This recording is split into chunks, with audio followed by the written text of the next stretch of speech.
હાલો. હા કોણ? એ પાણીના ટાંકાવાળા બોલો હો? હા હા બોલો બોલો. એ અમારે હે ને એક પાણીની થોડીક જરૂર પડી છે. હા તો એમાં શું થઈ ગયું, આપણે જરૂર પૂરી પાડી દઈ. તો તમે કેટલાનું દેવા આવશો? પાણી કેટલો ભાવે તમારે? એટલે તમારે કેટલું પાણી જોઈએ? આપણી પાસે તો જો 200 લીટરનો મોટો ટાંકો આવે. સમજ્યા તમે? ઓલું ટ્રેક્ટર આવે ને લાંબુ. સાંભળો.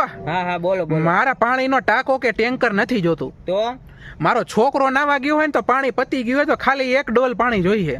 એલા ભાઈ હવે કઈ 1 ડોલ પાણી દેવા થોડો હું આવું? ઈ ક્યાંક બાજુવાળા પાસેથી લઈ લેવાનું હોય. હવે બાજુવાળા અરે અમારે હે ને એવા વ્યવહાર નથી. તો ત્યાં ક્યાંક નીચે કે ઉપલા માળેથી કોક પાસેથી લઈ લેવાય. અરે હું ઉપર કોની પાસે લેવા જાઉં? ફ્લેટમાં નથી રહેતો હું, ટેનામેન્ટમાં રહું છું. અરે તો શેરીમાં કોક પાસે લઈ લેવાય. 1 ડોલ થોડો હું કઈ દેવા આવું યાર? કેવી વાત કરો છો? એલા ભાઈ એક કામ કરો તમે, 1 ડોલ પાણીના હે ને 500 રૂપિયા લઈ લેજો. 1 ડોલ પાણીના 500 રૂપિયા? હા, આવશો કે નહીં? એક કામ કરો, 700 રૂપિયા રાખો ભાઈ. મારે યાર ડીઝલ બરે ને. દીધા